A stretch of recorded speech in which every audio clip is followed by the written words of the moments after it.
Okay, so I wanted to talk about thought forms and egregores and just kind of an introduction because I just learned it and it's helpful for me to explain it, and I'm obviously looking to see other people's feedback and other people's opinions about these things.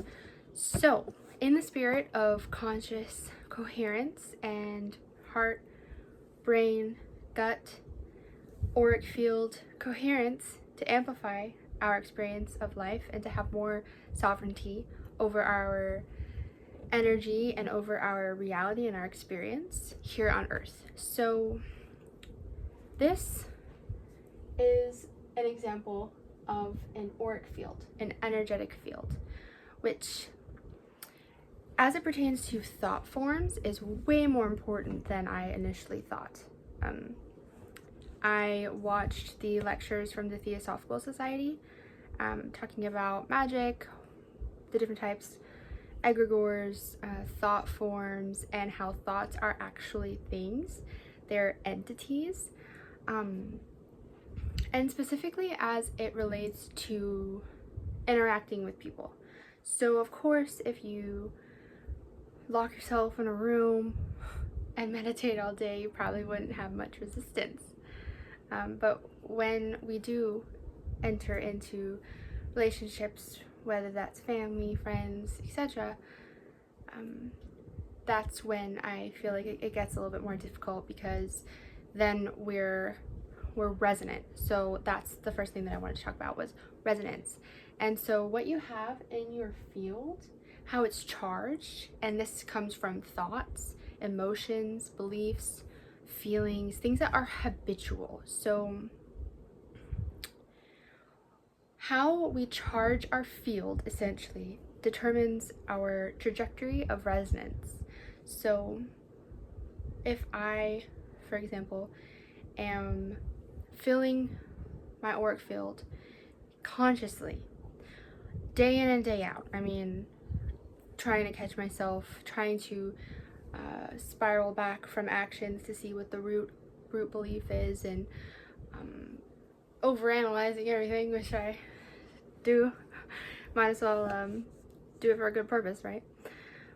But what I really wanted to emphasize was this divine sovereignty embodiment, and kind of taking authority of our own bubble. So the people that we live with, the people that we talk to on a daily basis, or the people that we just meet in everyday regular life, these people are going to have energetic fields of their own. They have an auric cloud of their own, which is populated with these entities, these things, thoughts as things, and so different aspects of them, because it's not just one solid thing. I mean, I don't think any one person is just total perfection bubble. We have little pockets of things,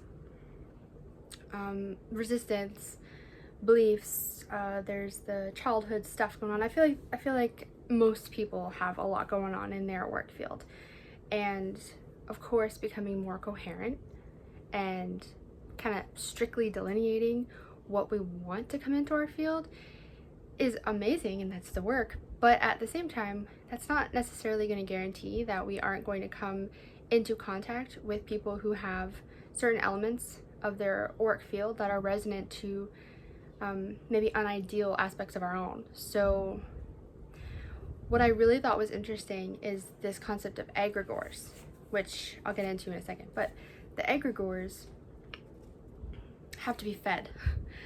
So if we come in contact with a person who kind of pulls at something that we don't really like, that's in our own auric field, it's not their fault.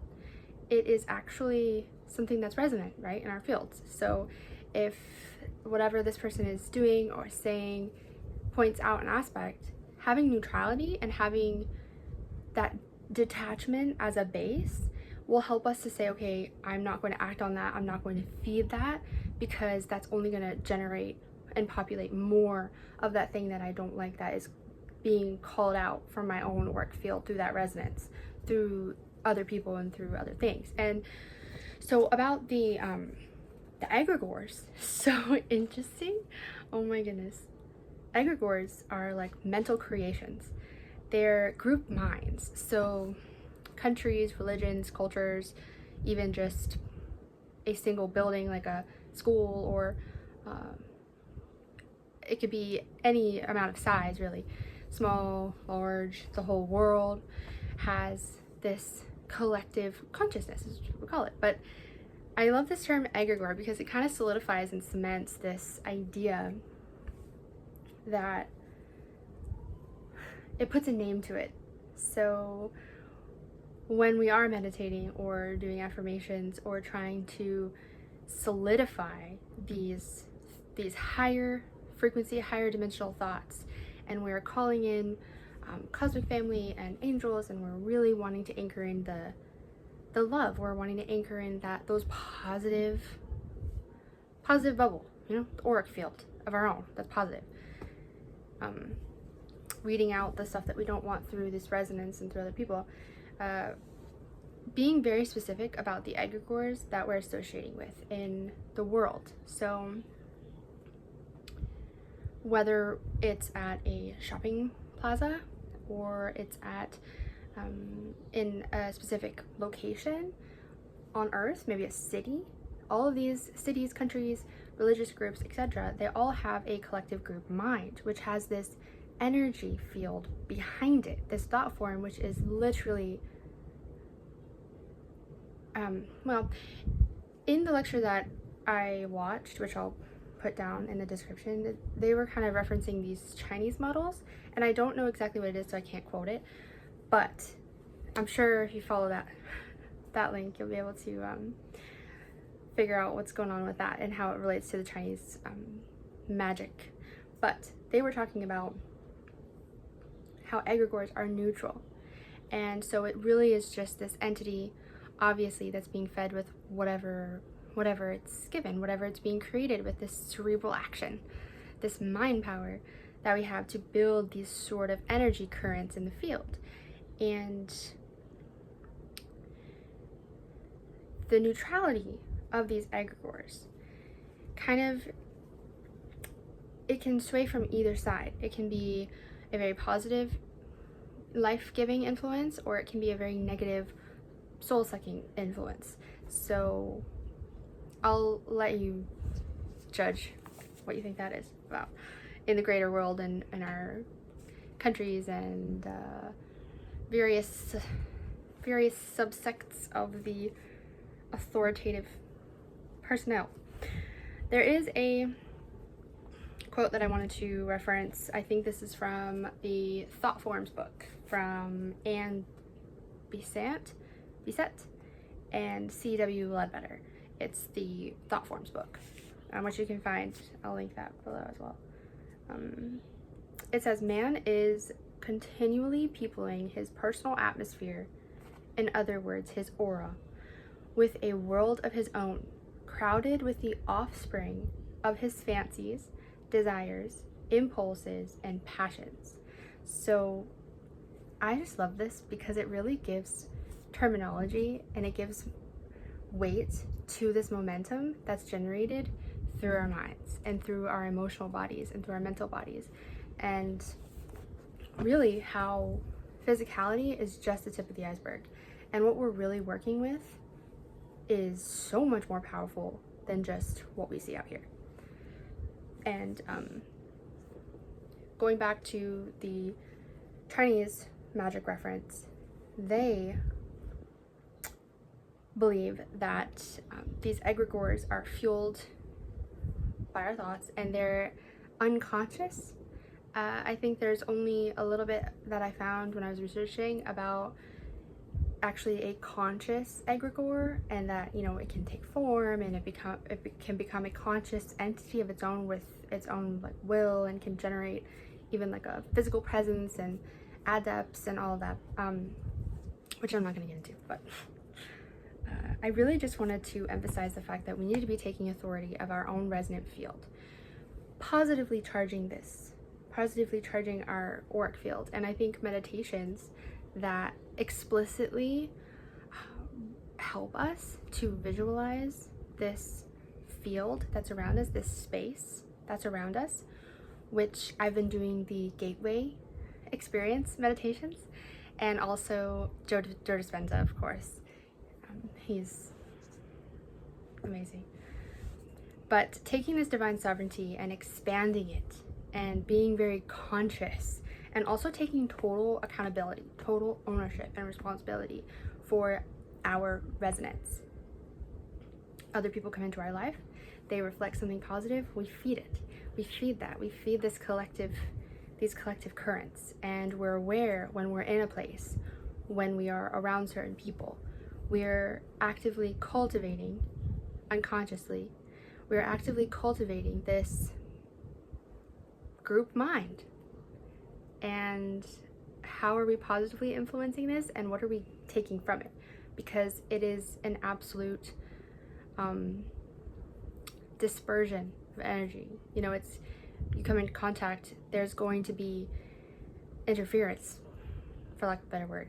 There's going to be residue that comes off on each auric field. So being super conscious, bringing that coherence in, rooting it down, grounding into explicitly what we want, and doing the practices and having that mental focus, working that mental muscle and spiritual muscle, emotional muscle, and again with the shadow work to see what your limiting beliefs are, following those actions back, is going to help us to be so much better at creating this auric field, and thus will assist us with raising the world's collective consciousness energy and raising the vibration of our cities and our groups, because it starts in these small egregoric entities, these fields. So if I'm working on my field, I'm resonating on a higher plane. And something that I thought was really cool in this research is that they talk about the astral plane and how there's like spirit to matter, matter to spirit, and through this life cycle of energy, we're consciously choosing to anchor and funnel in certain directions. So just taking authority of our own mental plane, like we are connected with this astral plane, of course, but it's still something that I think I need to remind myself of, because in normal day-to-day life, at least in my life, it's not something that is a part of the group mind. It's not a part of the egregore. And we have to be so careful about the people that we surround ourselves with. Are they constantly complaining or talking about how little they have, how lack, whether that's time, money, opportunities, oh, they have not enough. It's this scarcity mindset, and it like, sometimes I feel it can stick like glue, and it's just acknowledging how that feels with neutrality, accepting, okay, you know, that's something that is in my field and I need to pay attention to it. How can I alchemize that? And starting to work with it with grace and with understanding, acceptance, and neutrality, which is so important. I will link those lectures and some other influencers.